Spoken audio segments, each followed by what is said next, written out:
This is a relay project. Real Talk starts right now. Here's Ryan Jesperson.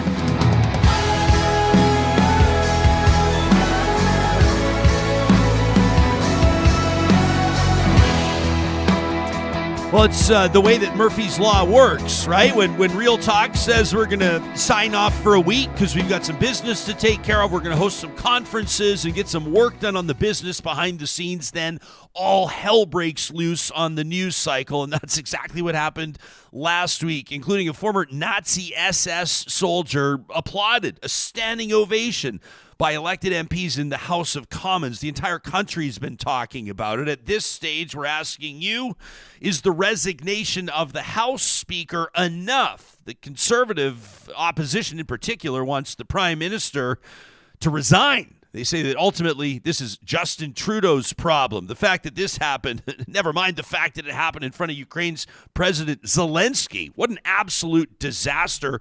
Charles Adler is going to be joining us to talk about that in just a second. Plus, today, we shine the spotlight on Alberta business with the president and CEO of the Alberta Chambers of Commerce, Shauna Feth, who's going to join me in studio, and a positive reflection presented by Kuby Energy you won't want to miss. This is an amazing, a Canadian teenager that's partnered with Sony.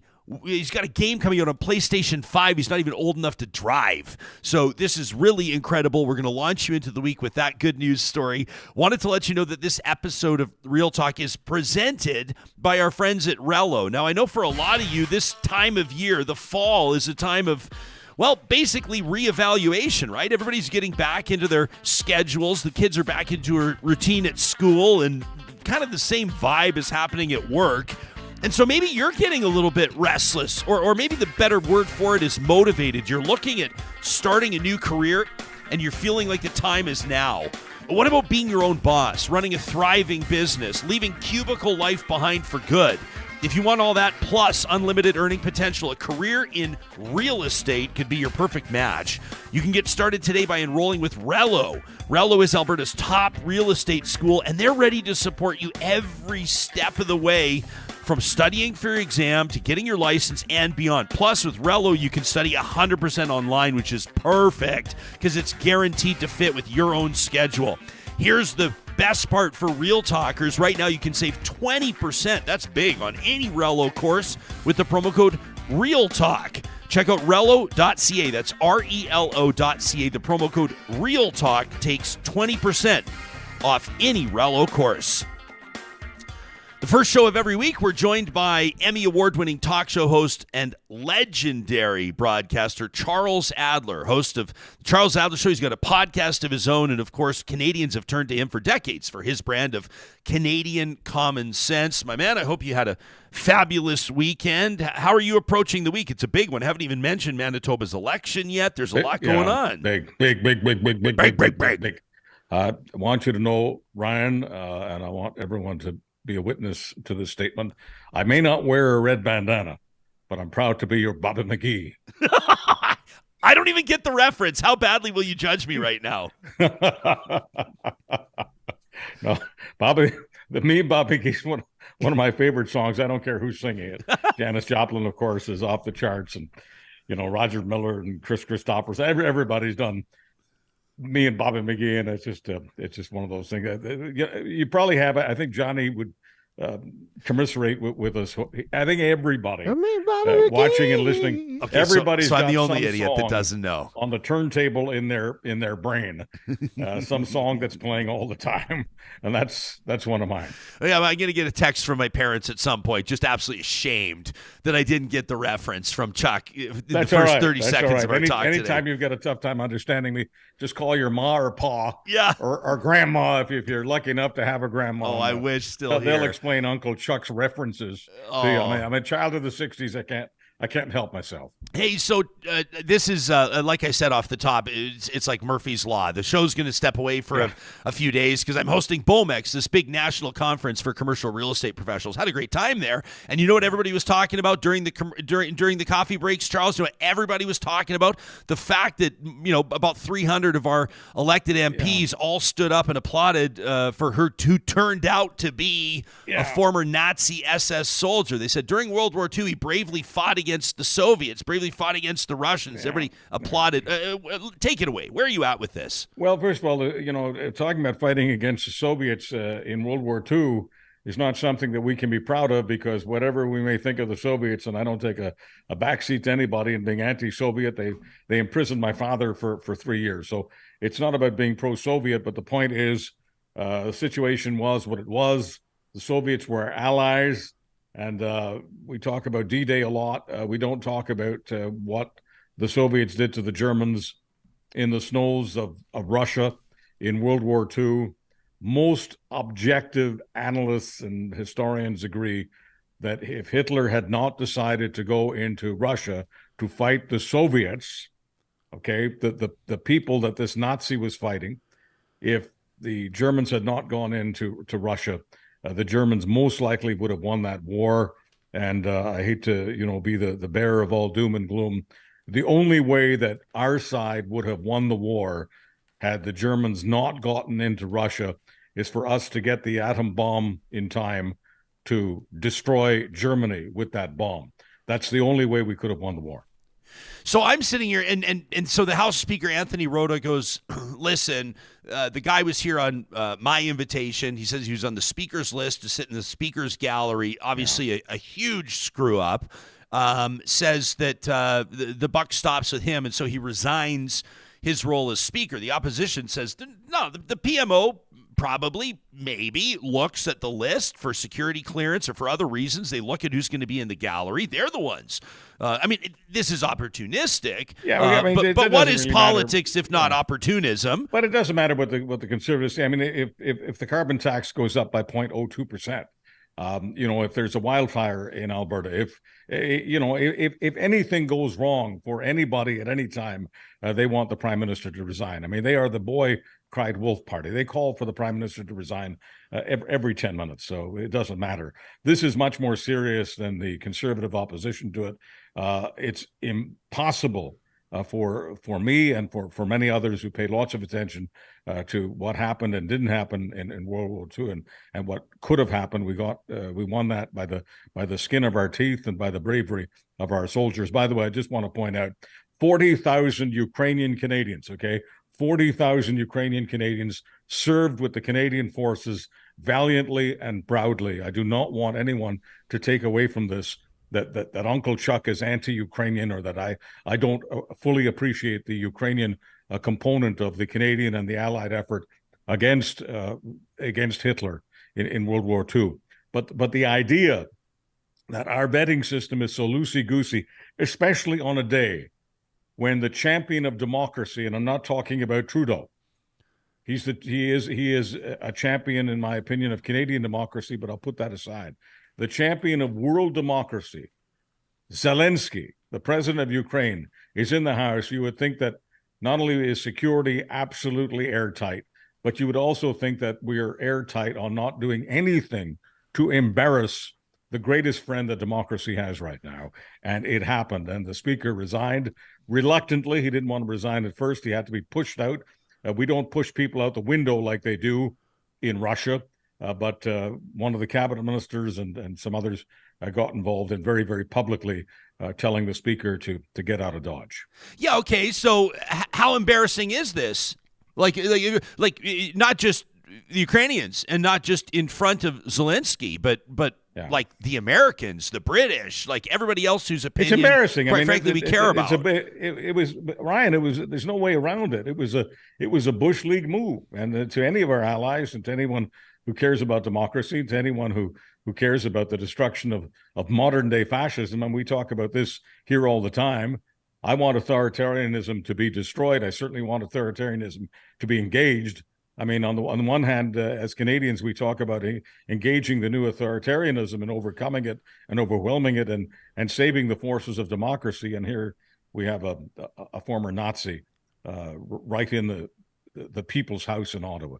It's disgraceful, it's shameful, but it's also amateur. It was amateur hour in the House of Commons. and the Liberals have to wear that. Can I say that I think, if anything, if you had to sort of, and I hope I don't pull a hamstring stretching on this one, Okay. but if you had to try to find a silver lining in this situation, it would be that and for the purpose of the benefit of those listening on the podcast, Charles just winced. You winced like you had a bunion on the hiking trail there when you learned that I was going to endeavor to find a silver lining. Yeah. But I bet you hundreds of thousands, if not Canadians, quietly took a few seconds to Wikipedia or use another source to learn a little bit more about World War II, because they probably realized and acknowledged that if they were one of the MPs in the House of Commons, like many Conservatives, like many NDP, like many Bloc Québécois MPs as well, who all rose to applaud this person, that if they would have known or understood a little bit more about World War II, if they would have been schooled up or better educated about World War II, they probably wouldn't have stood. In fact, some of them may have even caused a bit of an uproar, a bit of a scene. This was not our finest hour as a country, Right. But I've got to remind the country that we did have our finest hour in World War II by destroying the most vicious enemy that anybody has ever had. There's nothing more vicious. And by the way, I just want to also dispel some of this revisionist nonsense that people who joined these outfits, like the Waffen-SS, which this guy was a part of, and pardon me if I don't mention his name, I only want to see his name in the obituaries. I don't want to give his name any more glorification or any more veneration in the minds of right-wingers than he already has. He is nobody's hero, and he's certainly not my hero, and so I'm not interested in mentioning his name. But the point is that the people who joined these outfits did so enthusiastically. And the only way that Hitler, this is part of the, remember, this is all part of the SS, the Waffen-SS, the military wing. The SS ran all the concentration camps, and the SS were in charge of genocide. You can't have people willing to strip babies from their mother's arms and gas them and torch them and shoot them. You can't have people do that unless they're sick in the head and ideologically and absolutely enthusiastic about doing it. Because if they're not enthusiastic about joining the so-called special force, they are a threat to their fellow officers, their fellow murderers. These are war crimes we're talking about, and people do not participate in war crimes unless they want to. These outfits did not need to conscript, did not need to coerce, did not need to threaten or blackmail. There were many thousands of people, including this guy, who was enthusiastic about joining them. Ben in the live chat watching us on YouTube says, well put, Adler. Not our finest hour. We're talking to Charles Adler every Monday, or at least the first episode of every week, joins us. Manitobans, we'll head to the polls for those that didn't participate in advance polling. Manitoba may have a new premier by the time it's all said and done. Of course, the nation watches when a province is carrying out an election. The PCs, Premier Heather Stefanson, obviously, or let me say PC leader at this point, Heather Stefanson, trying to hold office, maybe an uphill climb, depending on who's polling you believe. Wab Canoe and the NDP looking to make some noise there, make history there. But some curious developments over the past few days. A quickly pulled ad campaign from the Manitoba PCs over the weekend, vote like nobody's watching, sort of suggesting that even if your vote is embarrassing to you, a reminder, you don't have to tell your friends or family about it, just do it anyway, which is like I have some rude metaphors, but I won't use them. And then what about this one, this billboard that went up? Stand firm against the unsafe $184 million landfill dig. I think most Canadians know that's a reference to Indigenous communities have been demanding that a landfill be closed down and basically dug up by forensic scientists as they look for the remains of women who were murdered and are suspected to be in there. Investigators say they have very good reason to believe that those women's remains, that their bodies are in that landfill. What a strange billboard. I thought it had to be photoshopped. I thought it had to be AI. I thought it was it's real. What are you thinking about as you look at this election right now, including these recent developments? Well, I just went for my regular Friday shopping trip at Costco. I talk about having beachfront property, because I look out onto a Walmart where I live right now, and Costco's only 5 minutes away. For some eccentric people like me, that's just a great location. And as far as I'm concerned, I'm living on the beach. It's convenient. Okay, so I'm leaving my regular Friday Costco shopping trip, and within 5 minutes of leaving the parking lot, I'm looking at that billboard where the conservatives, the local conservatives, are saying they're standing tall, they're standing firm. Okay, they're firm in this fight. Who are they fighting? Dead Indigenous women, standing firm. I mean, it was just another example to me that this entire provincial PC Manitoba campaign has been designed by degenerates anonymous. I've never seen such a stupid and tasteless campaign. I mean, everybody it seems in the world is competing for who can be more and more tasteless year after year. But this one, in terms of Manitoba history, this billboard really took the cake. And as far as this ad is concerned, this other ad, which is a social media ad, until today it's a print ad. It's in the back page of the Free Press. And essentially the message from the PCs to their fervent supporters is, don't let people shame you out of voting for us. Don't let people make you feel ashamed of what your party is doing, because of course they are ashamed.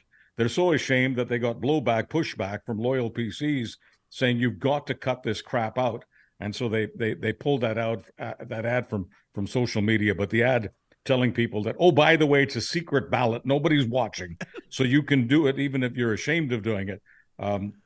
The ad is, as I say, on the back page of the front section of today's Winnipeg Free Press, but it's been pulled from social media because PC supporters just can't take it anymore. Yeah, well, and I mean the best part about it is that the party, and journalists are reaching out because the ad was pulled like very quickly within hours of it being out, and they said no. Most ads have a schedule to which they're supposed to run, and this was just supposed to run for a very brief period of time. They pulled other ads. They've got one ad where they talk about a deck of cards. And they've got the different members of the NDP, including the leader, Wap Kanu, who will emerge as the very first First Nations premier. That'll happen, within a short time, by Tuesday night. You're calling that victory? Yeah. Oh, yeah. I can. I called. I wrote an obituary for the Manitoba PCs 10 days ago, and just fully want to be fully transparent as always. I've been a Manitoba PC supporter.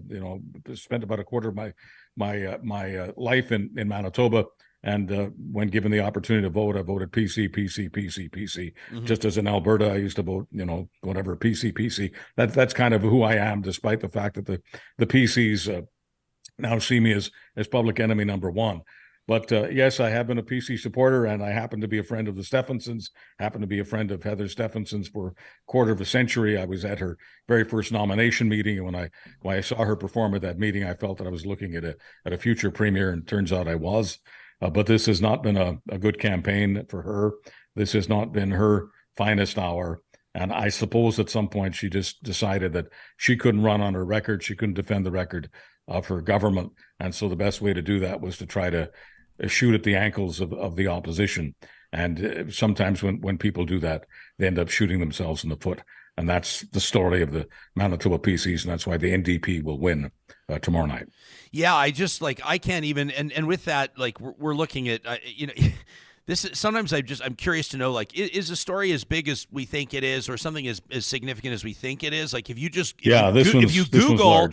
Google Manitoba billboard and hit news, which brings the most relevant or recent stories to the front, this is number one. I wrote a piece about this in my regular Free Press column, Winnipeg Free Press. I wrote a piece about this on Saturday, my trip home from Costco, where even though I had done a full shop, I felt that I had erred because I didn't buy any barf bags, because that's what I needed when I was looking at this billboard. I mean, it's just the idea. I don't want to get into it too deeply, but we're talking about the remains of two murdered young Indigenous women.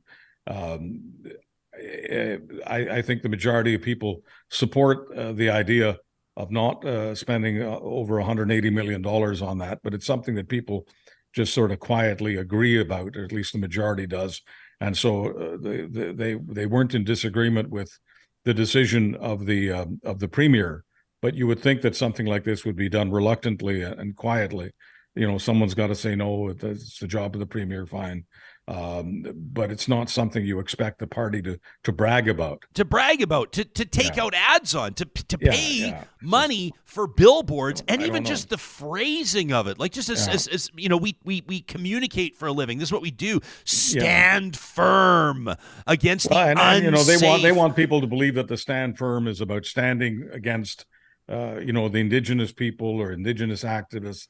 But when you're playing the race card, or you're doing racial dog whistling in the last hours of a campaign, I mean, you're showing everyone that you're doing a death rattle. It's over. I mean, the PCs won't just lose tomorrow night. They're going to lose rather large. Let me tell you, here's how I'm feeling. If I'm in Manitoba, and this would be just me, this would be the way I was wired, or let's say similar shenanigans happened in Alberta, where whatever party I was going to vote for, whatever party I thought I was going to vote for, all of a sudden started taking out billboards like that, and then followed the billboard campaign up with another ad campaign that said, remember, your family and friends are never going to find out how you vote, so please do vote for us. Yeah. That may not swing me to vote for the other party.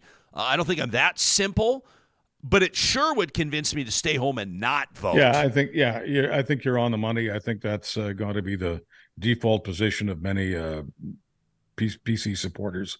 I don't think they're going to jump to the NDP, but they'll stay home. Look, I think that for a while in Alberta, it looked, and I don't know the exact numbers of how many stayed home, but it looked like there were PC supporters the UCP supporters in Alberta. It looked like many of them were disgusted by the things that Danielle Smith said, especially before she became a premier, and that they would stay at home. Ryan, you can fill me in on whether the stay-at-home factor was indeed a factor.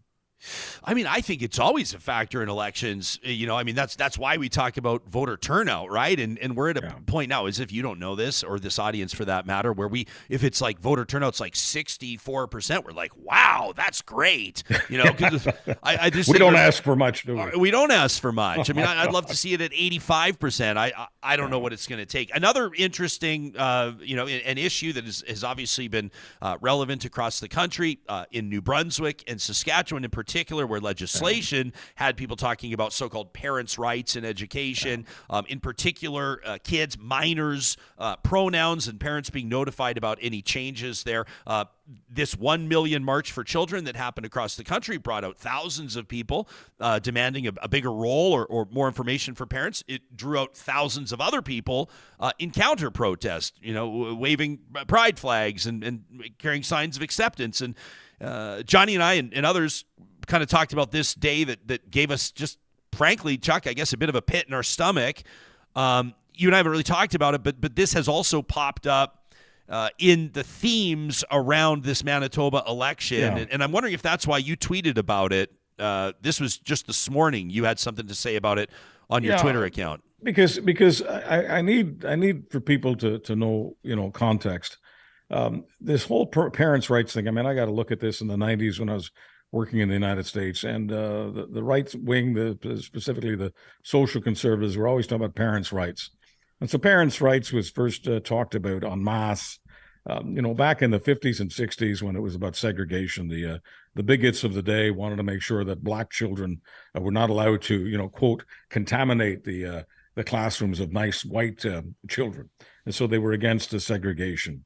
Then down the road, they were against helping people with AIDS. They looked at AIDS as a gay plague, and they didn't want HIV, anything related to HIV, being taught to children how to protect themselves from sexually transmitted diseases, including HIV. And that too was parents' rights. And then later it became say no to gays, don't say gay, anti-gay, anti-trans. And so I just mentioned this morning that bigotry does not have to wear bed sheets, does not have to wear the bed sheets of the Ku Klux Klan to show their dark hearts. And the dark hearts are now into parents' rights in this country as well. David Parker, your ex-guest, Mr. Take Back Alberta, is all over this all the time. He was doing a rally a few weeks ago. I think you may have seen some of the words. Those words are rarely heard in Canada. I'm not even going to repeat them, but it was just vitriolic. You have to call it what it is. Hatred, bigotry. You would never know. Just an average Canadian listening in the country, listening to those words, or certainly just reading a transcript, you would never think that the person who uttered them has any influence with any government anywhere in this country, but he obviously does. Yeah, we had an email.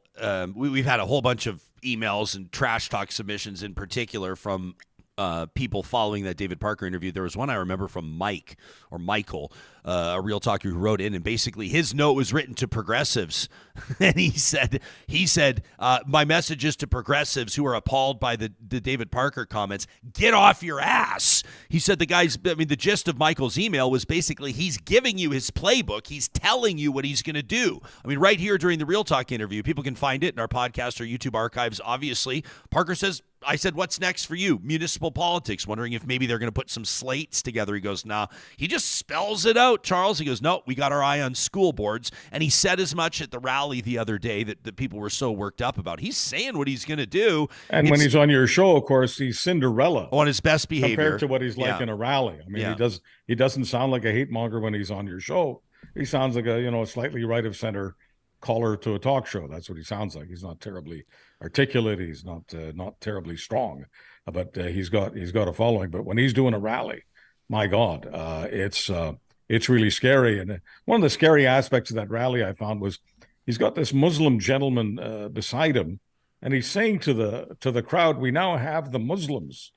What does that mean? We have the Muslims and the Sikhs, he said. Yeah, the Muslims. And the Muslims and the Sikhs are with us. He said, and this was actually my favorite part of the whole video, and we don't have it live. I didn't think we'd play it, but there's this part that actually I guffawed. I laughed out loud because the video, for anyone who's seen it, and it's had thousands of views, is recorded by one of his fervent supporters, right? And so it's actually kind of polluted with this. Every time Parker says something, then this guy goes, yeah, and it's overmodulated and loud, and then he says something else, and the guy goes, yeah, and then at first I thought that was a guy, just sitting on the throne being really constipated. No, I don't know what. I just wanted someone to pass him some Gatorade or X-Lax or Metamucil or something.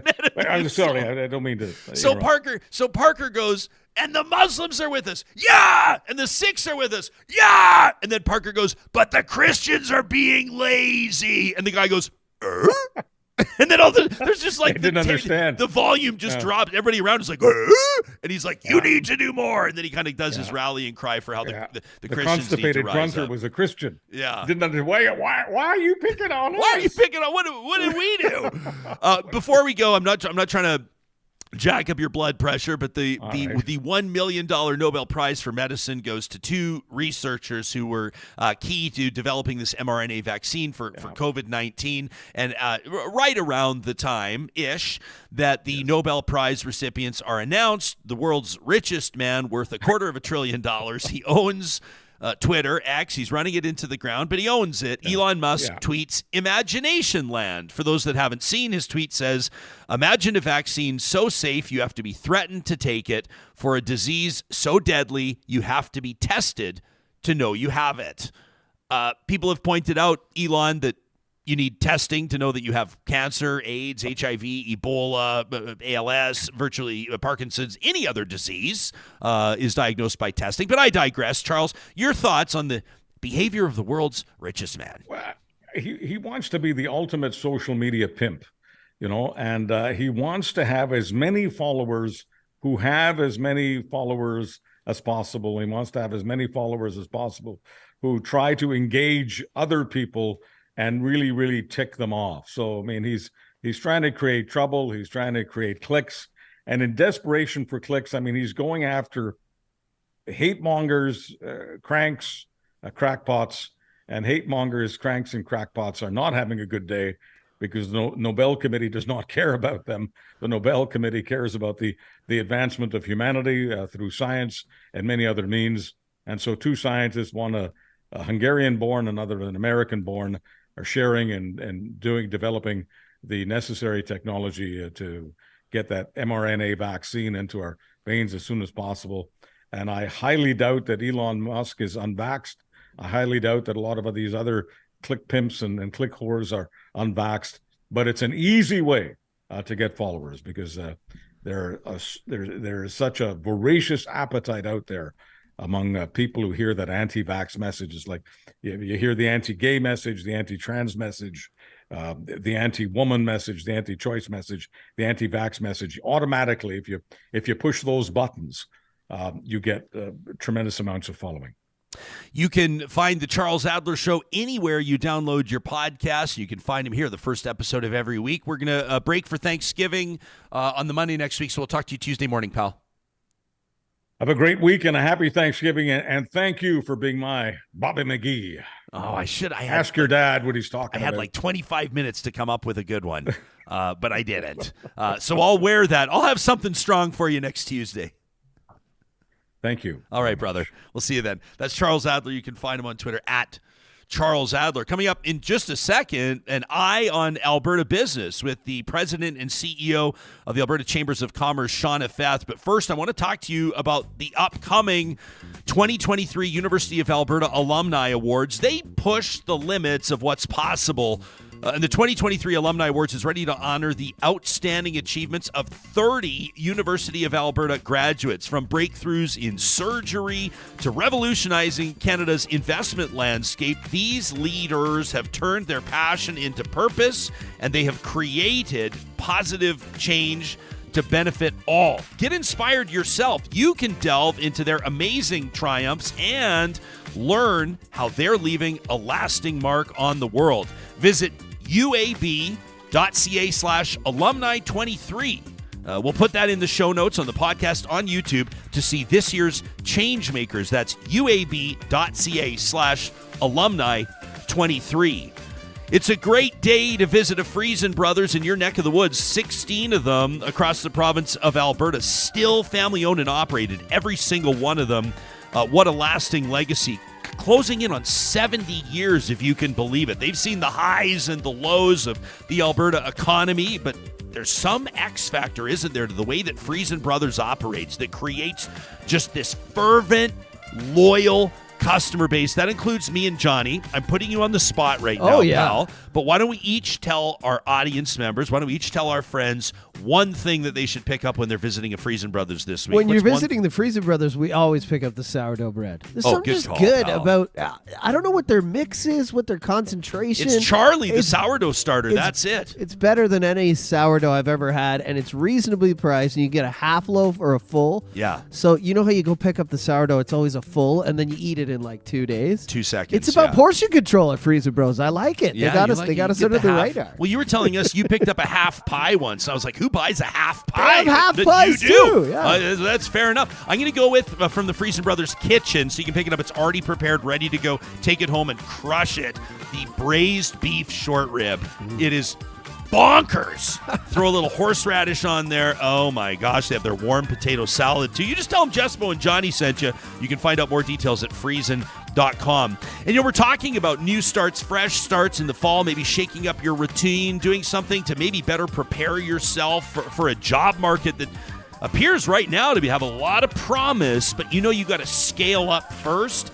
Take 2 minutes for yourself today and check out athabascau.ca. Athabasca University is Canada's open university with world-class accredited online programs and courses that offer you the flexibility to learn at your own pace on a schedule that suits your lifestyle. It's easy to get started. Just follow the links on their website. Find out what it takes for admission. Hey, if you're a so-called mature student, they've eliminated a whole bunch of hurdles, which is probably why literally tens of thousands of people go to Athabasca U for their post-secondary learning. Find out the type of student you are, what might be a good fit, how to apply, and even tap into financial support.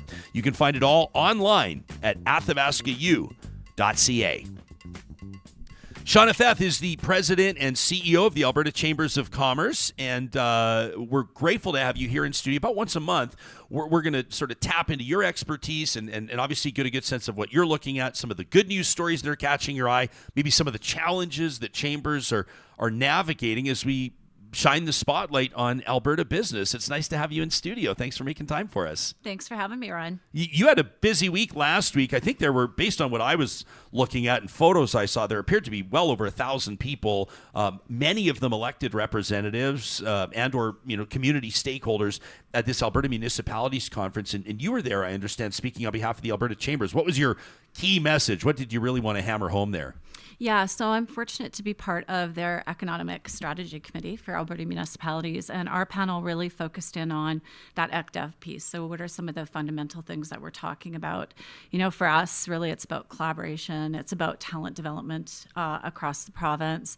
A lot of conversation about housing and where we're at in the housing markets across the province, as well as, everything from that to all the way down to childcare and healthcare and how all that impacts our ability to attract and retain businesses in the province. Yeah, when you're talking economic development, there's probably like a million factors, right? Yeah. We had over the weekend an opportunity to gather with some of the really talented storytellers, filmmakers, documentary filmmakers at the AMPIA Awards this weekend, the Alberta Motion Picture Industries Association. Johnny and I were requesting a recount because both categories we were nominated in, we did not win. And so obviously we think there's something stinks with the process for us not to win Best Web Series or Best Host. But in all seriousness, Shauna, I was blown away at what creators in Alberta are doing right now, and they're really optimistic, starting to see investment coming. I mean, the writers' strike in the States is messing around a little bit with that, but they are seeing boldness, and they're seeing a lot of confidence in Alberta's film industry. Bigger picture as you zoom out, what encouraging signs are you seeing when it comes to economic development and what businesses are doing in Alberta right now?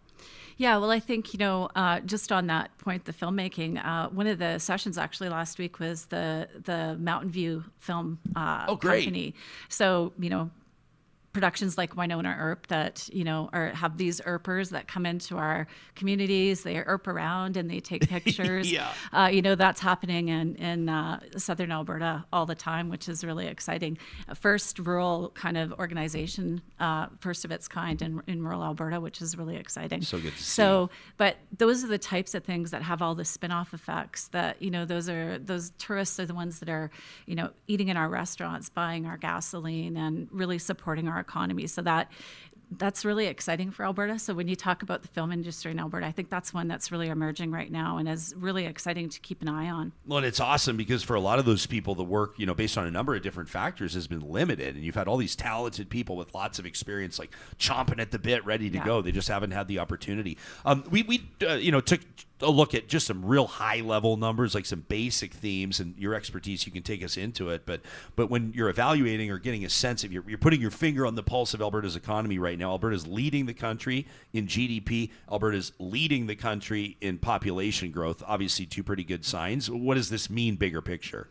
Yeah, so all incredibly positive signs. I mean, one of our biggest projects at the Alberta Chambers right now is our Talent Development Task Force, which is a partnership with the Alberta Post-Secondary Network and ACC with the intent really of being able to collaborate on how do we really get that talent into those positions quicker through, really understanding labor market information and what's actually happening in real time out in the province.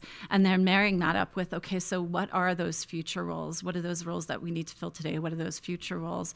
And so that's really positive because we know we have a real shortage. We have a real skills gap in Alberta right now. So the population coming in, the population growth, getting some of those skilled people into the province to fill some of those roles is very positive. You could argue too that does have some drawbacks. I mean, we need to have everything from housing to healthcare to all of the supports that,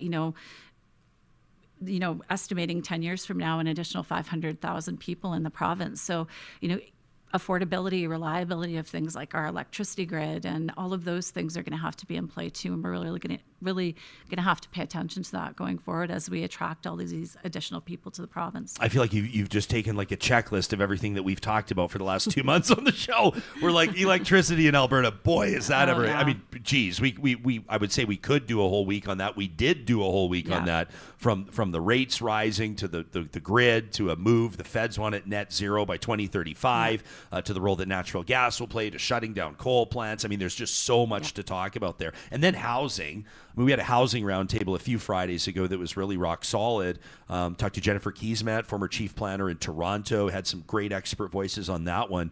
But you can say, well, Alberta's great. I mean, if you're trying to draw, you talk about this talent gap. I'd love to dig into that a little bit.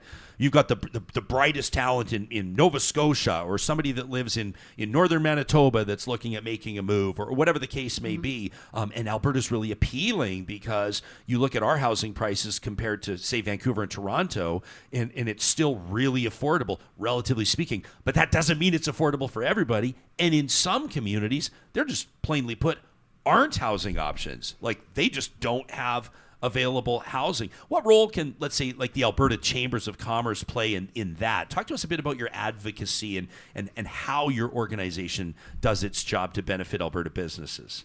Yeah, and so, not particular to even specifically housing, but all of these affordability issues. We have a very robust policy book that we advocate on behalf, and it contains everything from, what you're just talking about, like everything from interties to childcare and all of those things that impact business. And, some of the policies may feel like they are somewhat social policies, but in reality, if you can't get a doctor into your community and you can't provide health care, it's really hard to attract people to come into that community. And so that's really at a high level where our policy book is just how are we making business in Alberta really accessible, affordable, and how are we getting the supports and resources to them that they need? Well, and if people don't think that social issues are business issues or business issues are social issues, they have no idea what they're talking about.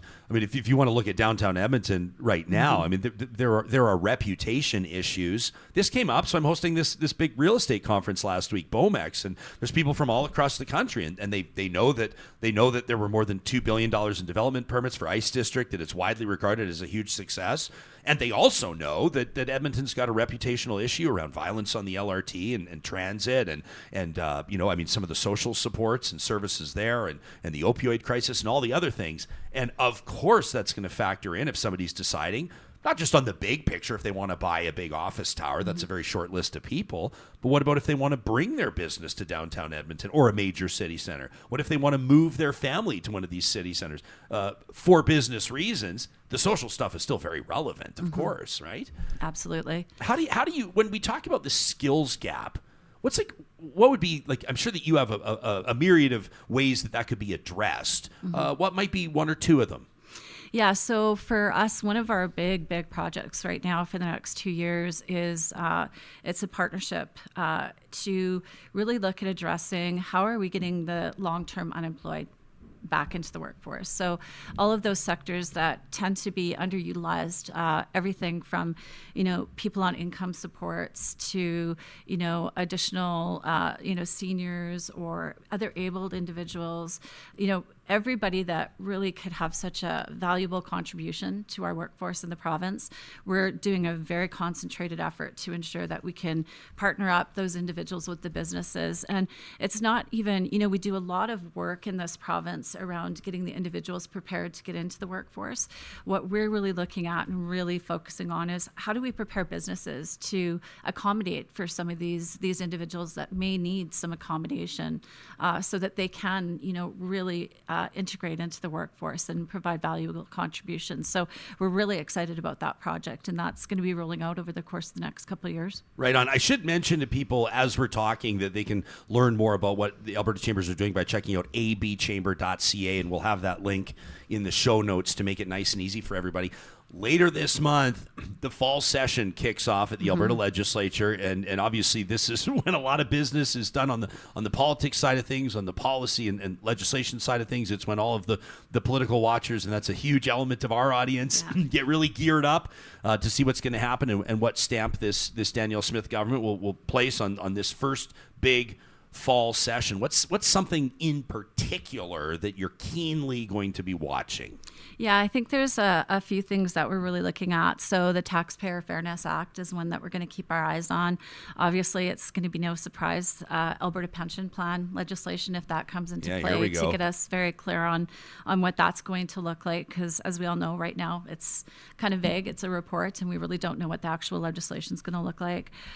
Really looking at legislation around some of the things we've talked about, like childcare facilities and different options for childcare facilities, because we know that's a huge challenge right now for anybody trying to get back into the workforce or into the workforce if they don't have space for their children. So that's just kind of three at a really high level that we'll be paying attention to as they go back in. Yeah, I noticed, by the way, on the website here, you've got this Alberta Perspectives survey running. People can, business owners, I mean, it asks the one kind of draw question, which is great. You've got a good hook there. Is red tape holding back your business? You get everybody's attention with that one, and then here business owners and operators can share their perspective by taking the survey. It might be a bit of a dumb or naive question, but is that how you're basically in the Alberta Chambers are putting these policies together and sort of examining or determining your top priorities? Is it based on member feedback? Absolutely.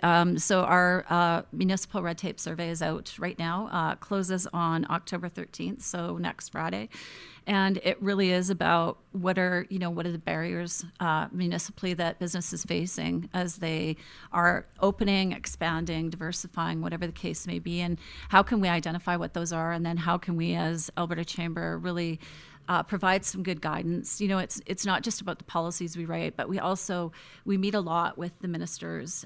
We meet a lot with our elected officials, and having the data, having the actual data points to speak to provides a lot more clarity when we're having those conversations, because we can say this is actually what your businesses are telling us. So we are a small business by definition, coming up in 2 weeks, 2 weeks exactly. So October 16th. We're talking today on the 2nd. October 16th kicks off Small Business Week.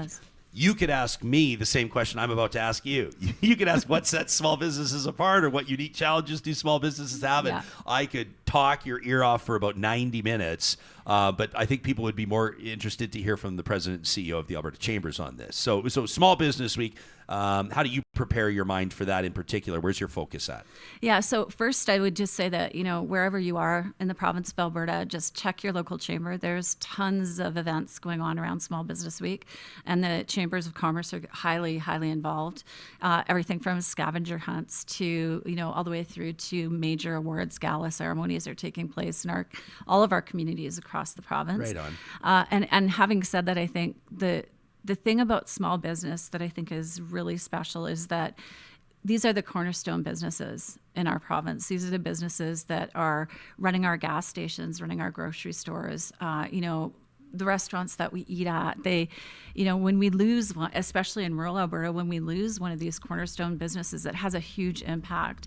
And so I think the beautiful thing about small businesses, they're so about giving back to their communities as well. And they have, the unique challenges they have is a lot of times, you're running 100% of the time in your business 24/7. We're working very hard all the time to run our businesses and ensure that value is generated back into the community by creating jobs and opportunities. Yeah, I saw a great post from somebody on Instagram that said, don't wait until your favorite independent family-owned restaurant tells you they're going out of business to visit them. Visit them today. Yeah. And I thought that same thing could apply to family-owned retail, to family-owned hospitality, like whatever, you name it. It's just such a good principle, right? Like everybody rallies to save the small business when the small business announces that it's all but drowned. Yeah, exactly. Right?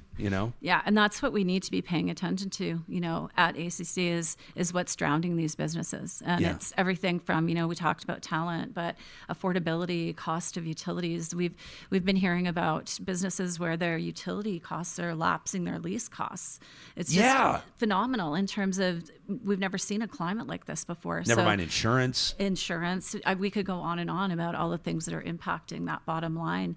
And so that's really at ACC, that's what we're paying attention to. And that's really, we do these benchmarking surveys. This one's on municipal red tape, but we benchmark a lot of different factors throughout the year in our province, just so that we can really have a line of sight on what's actually happening to our and small business community. You guys carry a big stick, right? Like to be able to go to policymakers, be able to go to government and say, here's what our members think. I mean, that's valuable, and I think that it's information that has an opportunity to contribute to policy. So it's a good reason for people to get involved and participate in it as well. Isn't it funny as you're talking about all these things, and it just feels like gut punch after gut punch. We're like insurance and utilities and all this stuff. Yeah. And then you think, but still, there's this entrepreneurial spirit. People don't care. Not that they don't care. They care. But it's not going to dissuade them from starting their business. I mean, there's still people hanging new shingles and opening doors on new places. And I don't know. I just have so much respect for that. I do too, and I'm Alberta girl, born and bred. I may be biased, but I think we just in Alberta have this entrepreneurial go-get-it spirit, and I think we can probably trace that back to how we homesteaded. Everybody was an entrepreneur really at one point in the province when we came here. So I think that's carried through and is part of our values. We all want to hang our shingle at some point. That's right. Where did you grow up? All over the province. Oh, is that right? Yeah, I was a bank brat, is what I call it. My dad worked for ATB, so he was a manager all over the province. So everywhere from Cardston to Lac La Biche, I lived in this province. So. Yeah, two very different communities, both by amazing lakes. Yes. Is that fair? Exactly. Yeah. Cardston's like a hop, skip, and a jump from the U.S., and then Lac La Biche is kind of like this just incredibly special community up north with some fabulous fishing, by the way. Now you've got me daydreaming again. Hey, before you go, I want to ask you about this national convention. Edmonton. So it seems Edmonton is hosting a whole bunch of national conventions lately, which is so good to see. Oh, it's down in Calgary. Yeah. Okay. Let me read. Alberta is hosting a bunch, but what's going to be going on down in Calgary? So we're really excited to be inviting all of our colleagues from across the country to Calgary for the Canadian Chamber of Commerce AGM and policy sessions, October 12th to 14th. So really excited about that. It's the first time in, I think, well over 20 years that we've hosted here in Alberta. So really excited to have that happen. A few other things that are really exciting that are coming up is we're doing our inaugural talent symposium. We'll be doing that on November 8th. So that will be our opportunity to bring together business, industry, post-secondary, student leaders, get them all in one room so that we can really start talking about how we move forward as a province to be, maybe the most positive jurisdiction in the world we'd love to be in terms of how we're addressing our talent shortages and how we're really forward thinking about what does the future of talent look like. So we're excited about that, and that will be followed on the 9th by our fall board meeting and deputy minister's dinner. So again, I believe it's our 20th anniversary for that event. So another one that's become kind of a mainstay of the fall to have the opportunity to get in front of your deputy ministers and chat with them about whatever the issues or opportunities are. Right? Yeah, for sure. So we're really excited. We've got a lot of stuff coming up and a lot of stuff going on. Yeah. Hey, can we talk? Can we get super nerdy about something? Sure. I get excited when somebody brings up like deputy ministers. I'm like, I don't know I think some people understand this, and you might go. If you invite someone to the ribbon cutting and it ends up being the assistant to the regional manager, everybody goes, we got the kind of the number two.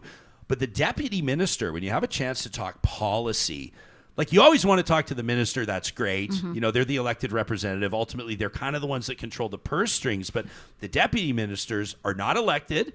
That's right. Many times a deputy minister will have worked for different governments, different premiers, even different parties in governance. And the deputy ministers are the ones that they know what's going on. They're the ones that are really plugged in, right? Like they may not have all the fanfare. Maybe everybody doesn't know the names of all the deputy ministers, but it's a huge opportunity to talk to them.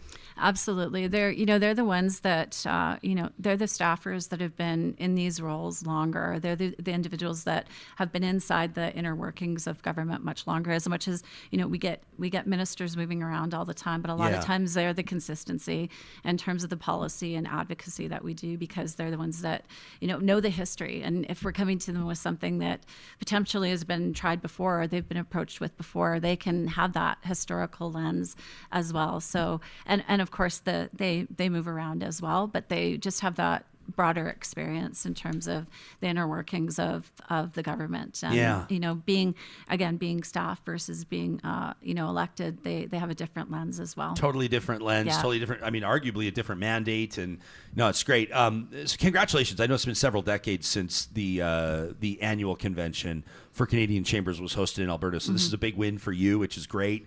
Congratulations on 1 year in the new role as president and CEO. And thanks for making time for us in studio. We're going to do this basically, we're going to go the first Monday of every month. We're going to sit down with you and shine the spotlight on Alberta business. I know that people are going to write in questions. We'll kind of take a look at stories in the news and get you to analyze it through your lens. So I'm really looking forward to this. Excellent. Well, it's been my pleasure. Thanks for having me, Ryan. Thanks, Shauna. That's Shauna Feth, President and CEO of the Alberta Chambers of Commerce. You can check out what they do online at abchamber.ca. This conversation was presented by Real Talk sponsors like our friends at the Dairy Queens of Northwest Edmonton and Sherwood Park, who want to remind you this is a great time to check out the pumpkin pie blizzard treat. Yeah, that's right. This is the time of season where you're going to start ticking things off your fall bucket list, and consuming a pumpkin-flavored goodie's got to be on that list, right? It's at the very top of mine and Johnny's. I know at least classic fall flavors. Johnny won't stop talking about pumpkin spice. He's got his... No, Johnny's up away from his microphone right now, so I'm just having a little fun with it. Having a little fun with his pumpkin spice aftershave. But this world-famous... Sorry, pal, I can't help myself. World-famous soft serve mixed with real pumpkin pie pieces, garnished with the whipped topping, the nutmeg. You know it. This flavor combo, an immediate fall escape for the pumpkin fanatic. One bite of this creamy, sweet, savory treat, and you'll be ready to celebrate the season in all of its glory. You can pick up a pumpkin pie blizzard today at Dairy Queens in Palisades, Nemeo, Newcastle, My Home DQ at Westmount, or in Sherwood Park at Baseline Road. Make sure you let them know that Real Talk sent you. Also wanted to give a big shout out to our friends at Eden Landscaping. They're getting to that time of year where they're wrapping up the projects that they've been working on this spring and this summer, which means that they're set soon to hang up those shovels and start getting going back to the design board. This is when they're going to work with their existing clients like our family, or the new clients, the ones like you maybe that have been keeping a Pinterest board or ripping pages out of gardening magazines. You've been dreaming up your perfect outdoor space. I can tell you from firsthand experience, you've got your vision, you've got your plan, you've got your top priorities, and you've got your budget. And then you start talking to Mike and his team, and that's when you realize what all the fuss is about.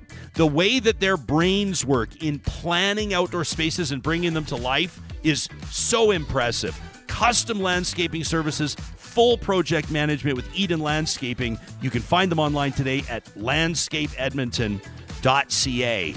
And before Johnny and I connect on something very important, I wanted to let you know as well that the team at Complete Care Restoration is understanding, of course, more than ever before, how important the job is that they do. This is the company that for more than 10 years has been helping Albertans get back on their feet from fire and flood, from the natural disasters. And this summer has been a real doozy for a lot of Alberta communities. It's why we wanted to mention that the team at Complete Care Restoration is always just one call away. Chances are your insurance policy, whether it's your home or commercial insurance, whatever it is your business, most likely gives you the chance to choose who's going to do the work for you.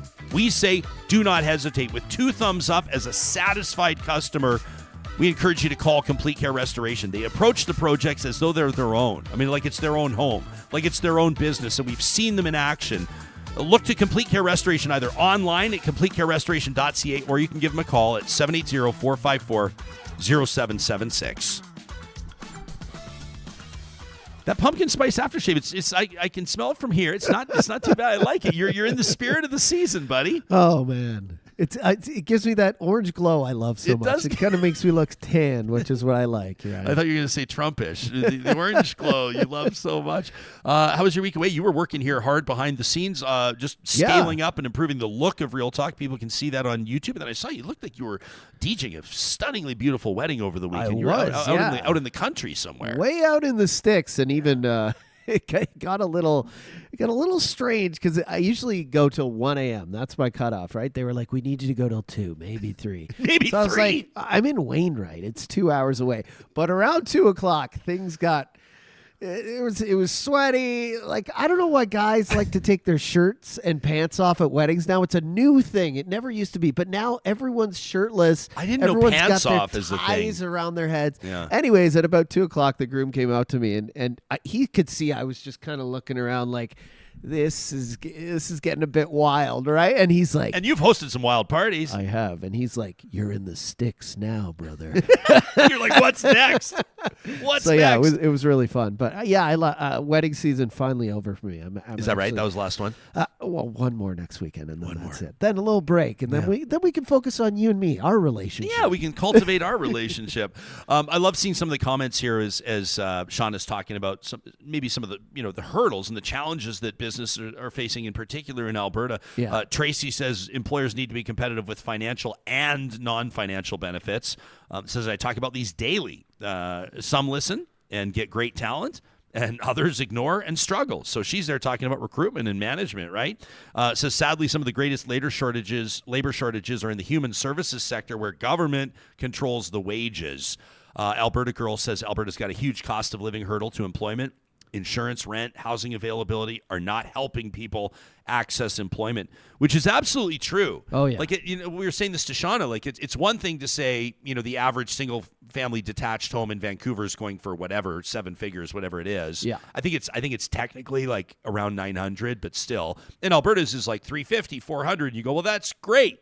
But relatively speaking, you look at maybe some of the people we need here, a younger workforce, typically probably a little bit lower earning than people that are at later stages in their career, to say, to state the obvious. Yeah. And then you look at, some of the rates that people might be paying for things like car insurance, for electricity. Alberta's electricity up, the cost of power up 130% year over year. So some people, like Shauna said, for a lot of business owners in particular, the utility costs are higher than their lease costs right now, which is bonkers. It's insane. And like I told you, I had to put a cap on mine. So now my electricity every month from my provider is a certain number, and at the end of the year, if I owe over, I pay out. If I owe under, they give me a credit. But it's just, I've never had to do that before in any province I've lived in. So, and it's not just a big problem here. I mean, rates are up everywhere. But when you look at the numbers here, especially, I mean, what was it when we showed the number? Like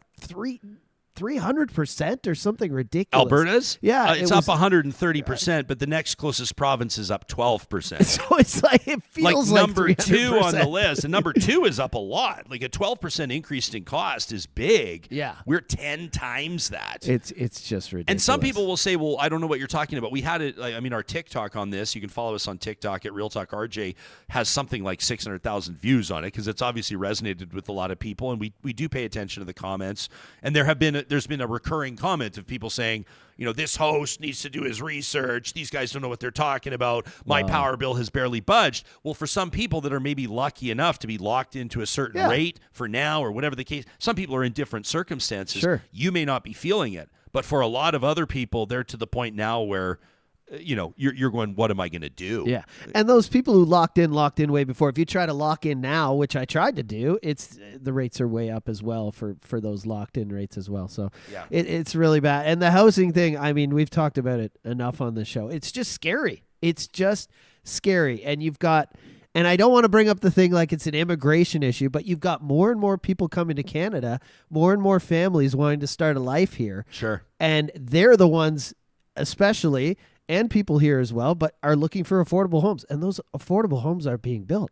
But you see all these big houses being built. Yeah. I mean, I don't want to talk about exactly where in Edmonton, but I see them and I'm like, who are these people? affords these? I don't know who these like, people are. We need and what they do for moderately work. priced, affordable housing. We need townhouses. We need single-family homes. And we need them to be I know they're never going to go back to the way they were, but like... I don't know who's living in these huge homes. You can integrate those into the big new swanky communities. Exactly. And there are some in some jurisdictions, there are requirements that 6% or 8 or 10% of what you build has to be affordable housing, and you can do it in partnership with governments, and there's lots of examples of them doing that. And then I recognize that we're an hour into the show now, but of course we got a lot to catch up on this week, and Shauna briefly touched on it. the Alberta pension plan. Oh, gosh. I knew that when we signed off for the week to do this big stuff behind the scenes and outside a bunch of stuff would happen. I knew that all hell would break loose on the news cycle, and all of our MPs stand up to applaud a Nazi, and Danielle Smith announces that we're leaving the Canada. She didn't announce we're leaving, but that's clearly what the government wants to do, and so they've got this push-pull right now. They say they want to know what you think about Alberta setting up its own pension plan. They want to know what you think about Alberta pulling out of the CPP. If you complete the survey, you'll see, when I say a push-pull, it's not a yes or no. That might be what a referendum question might look like the next election in Alberta or whenever the government chooses to pursue that. But that's not the question. The question, if you go participate in the survey, is like, what kind of Alberta pension plan do you want? Like, they've reached the conclusion. Now they're moving forward with it. And I had a chance to pick a lot of people's brains on this over the last week. For some people, it's a non-starter. It's an idiotic move. They absolutely will not support it. For other people, they think that it's a great idea, that Alberta should have done this years ago, that it makes most sense for Alberta. And then I think for a lot of people, they're trying to just scale up their knowledge on it before they form an opinion. That's what I'm doing. And so the assertion, some of these numbers, and we'll be talking to experts this week on the show about this. You can subscribe to our email, by the way. Just go to our website, Ryan Jesperson, scroll to the bottom. That's how you subscribe to our free weekly email. But for a lot of people, experts like Dr. Trevor Toom are saying the Danielle Smith government says, by Jim Dinning and by their presentation, Jim Dinning, you'll remember, former cabinet minister in Alberta, high-profile conservative politician. He's been out of the limelight since he lost the leadership race. Remember that whole Jim Dinning, Gary Marr thing, Ed Stelmach up the middle? Remember that? But Jim Dinning's now putting his name to this. Yeah. And so I guess, the government's moved to give it some credibility from outside their caucus or outside their cabinet, suggesting that Alberta's entitled to more than 50% of the current holdings of the Canada Pension Plan, which would be a huge wealth transfer to the province. It would give a new Alberta pension plan governing body, whoever that would be, AIMCO or otherwise, probably another outfit, you would imagine, a huge amount to start with, but it's not going to happen. Experts are saying the number is ludicrous. It's just not realistic. The number might be closer to 20%. And if it were to be that 20%, what would be the implications, not just for Alberta, which could be in the short term positive, but for the country, for the nation as a negative? And then there's the whole suggestion, and I do think that this is worth talking about for a quick second, that we shouldn't even be talking about this in terms of Alberta and Canada. We should be talking about it in terms of Canadian workers. We should be recognizing that Alberta doesn't pay into the Canada Pension Plan, that Albertans who work, that Canadians across the country who work and who have deductions from their check, like most people do, that's who pays into the Canada Pension Plan. So Alberta's not owed anything, but there are people in Alberta that have paid in, and we're recognizing what that number looks like. Alberta's got a young workforce right now. It's got one of the youngest populations in Canada, but that doesn't last forever. So in the short term, we may say, well, this is a really rosy and great outlook for Alberta, and it's a solid idea, and we should do it. What does it look like in 30 years? What does it look like when Alberta's number one industry by a mile is experiencing disruption? Like now, with more anticipated and expected on the way. We've talked so much on this show about the world's move toward more sustainable and renewables and what Alberta has to do to not be left behind. And I don't even like talking about not left behind. Let's talk about leading. Let's talk about being on the forefront. Let's talk about continuing the innovation. The people that figured out how to make the oil sands work, the people that have figured out fracking, the people that have figured out all of the incredible, almost what appear to be like science defying inventions. And don't take me to task on my description of it. I'm just saying, as a civilian, as a layperson, this stuff blows my mind. Some of the smartest people in Canada, some of the smartest people in the world are here. And I know that Alberta can answer that bell, can rise to the challenge and continue to be Canada's energy capital. But right now, the golden goose appears to be looking at a limited lifespan, right? I mean, if you believe, I don't know, what everybody else around the world appears to believe, including the biggest funds, the biggest investors, where are those dollars going? So what does Alberta's future look like? That's really what the question's about when it comes to the Alberta pension plan. Where's Alberta now? Where's Alberta going to be in 30 years? When it comes time for your retirement, what do you want the pension plan to look like? Where do you want it to be invested? Is it safe to say, is it safe to assume that one of the big big motivating factors for an Alberta pension plan is so that that plan can invest in and support Alberta's industries? Is that where all the big pension funds are going right now? Is that where all the big international investors are going right now? No. In fact, they're going in the opposite direction. And so that's got to give us pause to think. That's got to give us reason to believe that this could be maybe a bit of a short-sighted move, a short-sighted idea. It all comes down to who you trust with one of your most important investments. And for a lot of you, that's going to be your pension. You can let us know what you think by sending us an email anytime to talk@ryanjesperson.com. You can also hit us up on our TikTok, our Instagram, and our Twitter at Real Talk RJ. A lot of what you say to us is going to dictate some of the takes on the show, some of the editorial direction, even some of the guests that we book, and we want you to be part of that process. Back on June 9th of last year, June 9th of 2022, we were joined by Kelsie Snow. She's the podcaster behind Sorry, I'm Sad. She's also the wife of Chris Snow, assistant general manager of the Calgary Flames. And Kelsie talked to us about the challenges of living as a family fighting ALS, about what Chris was going through, bravely fighting. I mean, this guy not even at midlife yet. 2 young kids, Willa and Cohen. Everybody knows the story of the Snows, and how Chris, when he was diagnosed in his 30s, was originally given 6 months to live, but he refused to accept that diagnosis. And Kelsie would post videos of him out mowing the lawn, pushing the lawnmower, even though he had experienced some facial paralysis as part of his ALS. So he couldn't beam out that smile that he was so famous in the hockey world for. But still, we knew and we could see it in his eyes that this was a guy that was going to fight and fight and fight. And we were so sorry to see just a few days ago when Kelsie let us know that Chris had experienced a cardiac episode which had implications on oxygen to his brain, and that he wasn't going to wake up from the coma that he was in.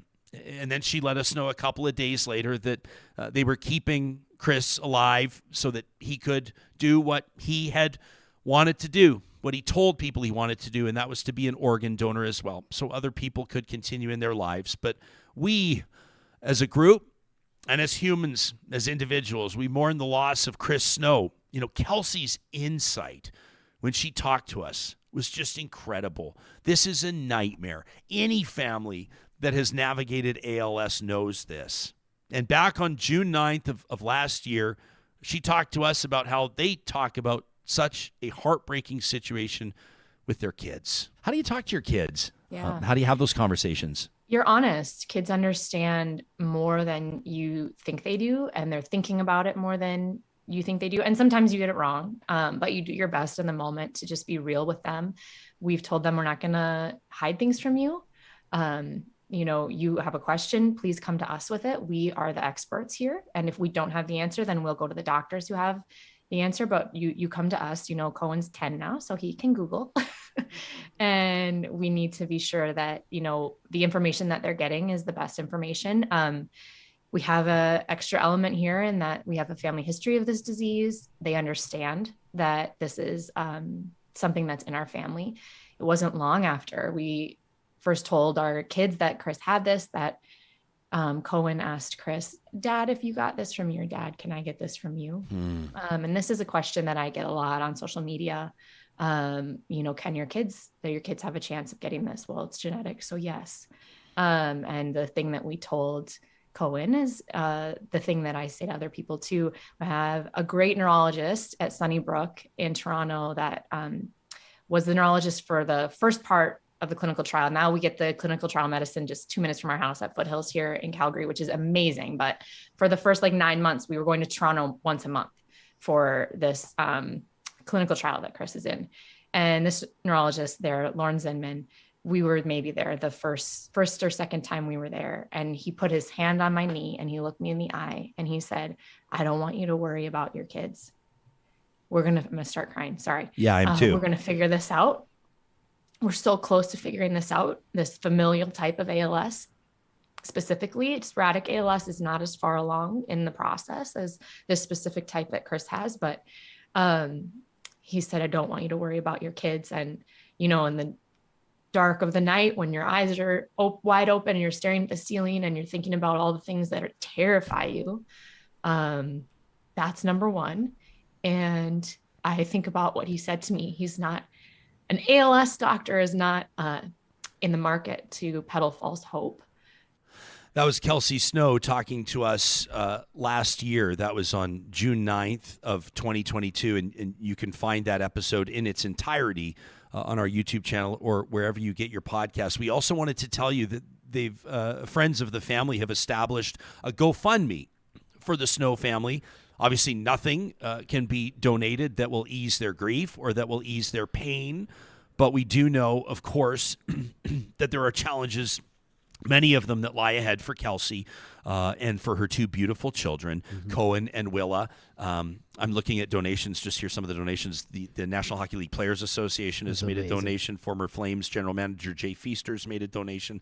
And a lot of other people, just everyday people like you and me, that want to do something to send a message of love and support. They've raised about $156,000 US. Their goal is $250,000. Keep in mind, these are young kids. She's a young mom. They've got a long road ahead of them. And I know it's safe to say, if I know Kelsie, that they will continue their fight against ALS, and this is a way to just show some love to them. So we'll have that link in the show notes for the podcast and on YouTube, or you can just Google GoFundMe Help the Snow Family. It's pretty heartbreaking watching that clip back now and remembering that interview, and also the Flames, a very, very touching tribute to him.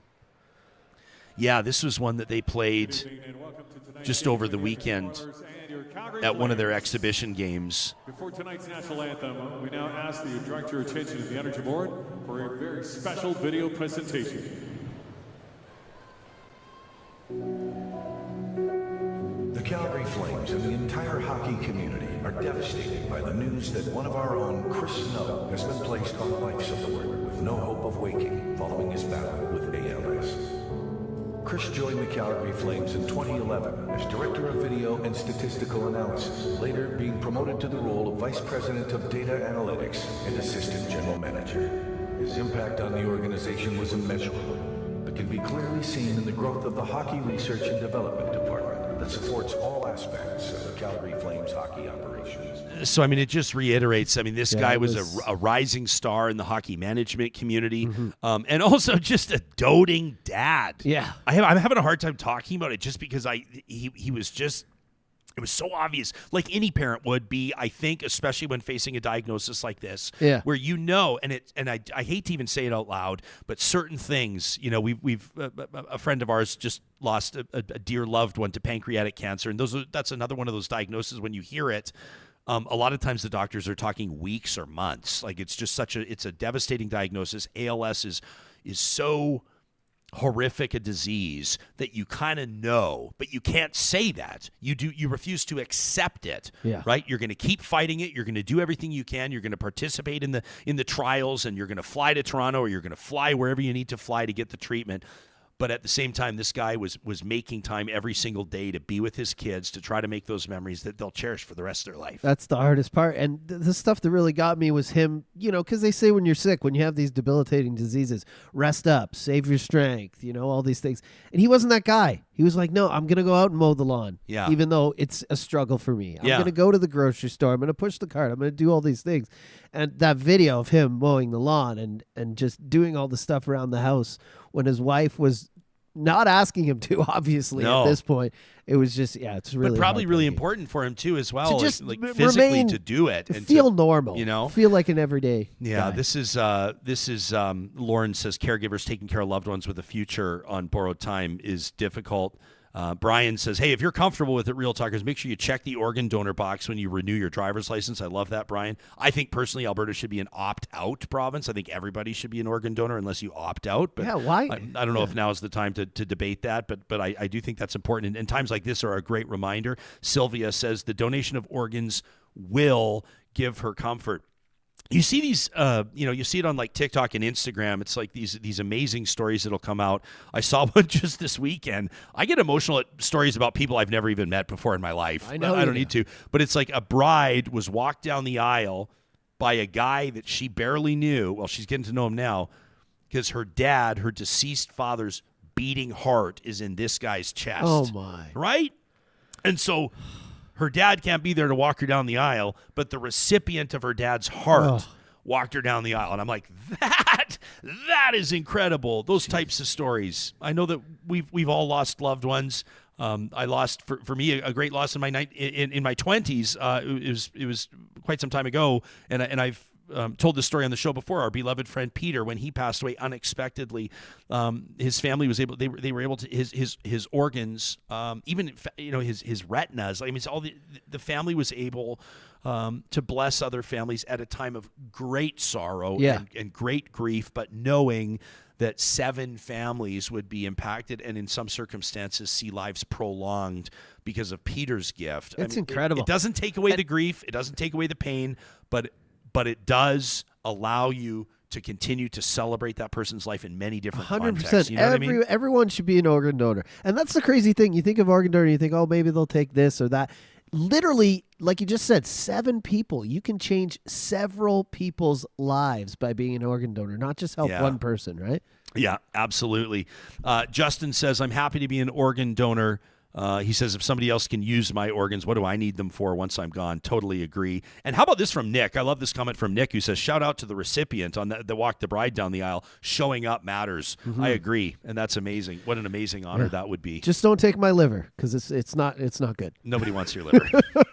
Nobody wants it. What? We need some positivity in the air. Yeah, I know. I feel like this this is a perfect time for this. Yeah.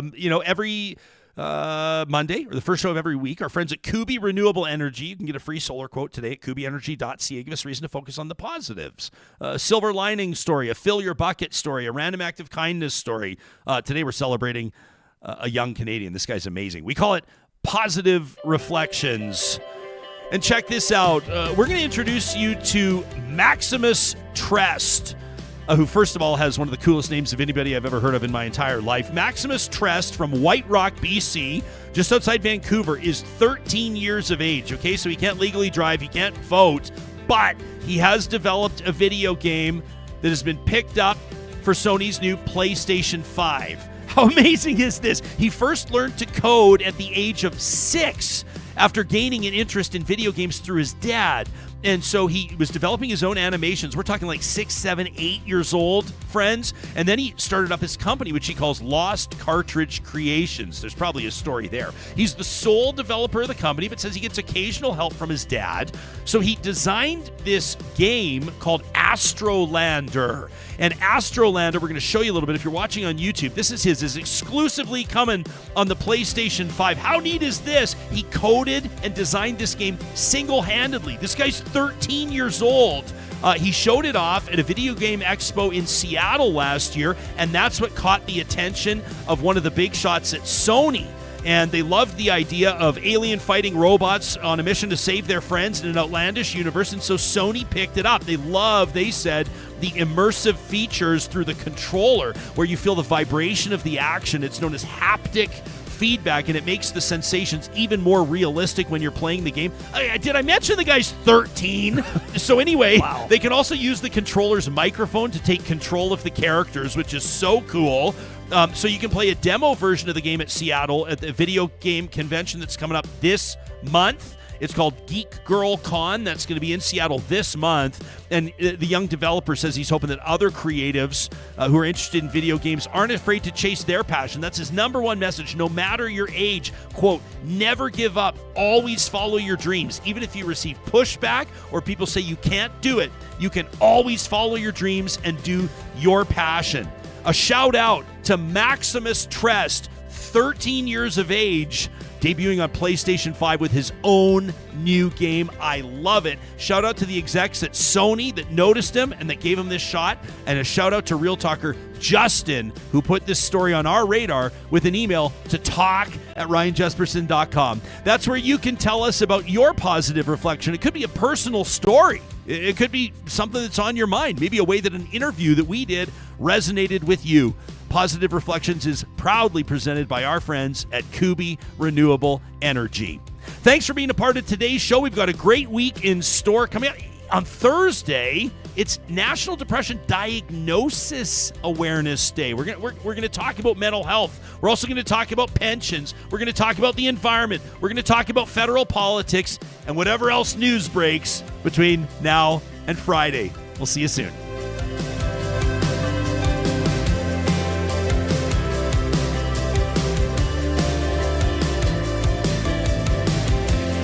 Real Talk is hosted by Ryan Jesperson, executive producer Josh Dunford, technical producer John Hicks, general manager Katie Cook-Chivers, account coordinator Lauren Sterlego, human resources Lena Shepard, website design Mike Johnston, voiceover by me, Carrie Skelton. Real Talk's editorial board is Supriya Dwivedi, Ahmed Ali, Brandy Morin, Ann Castleman, Corey Hogan, Harmon Candola, Catherine O'Neill, and Chris Henderson. Member Emerita, Julie Rohr. Real Talk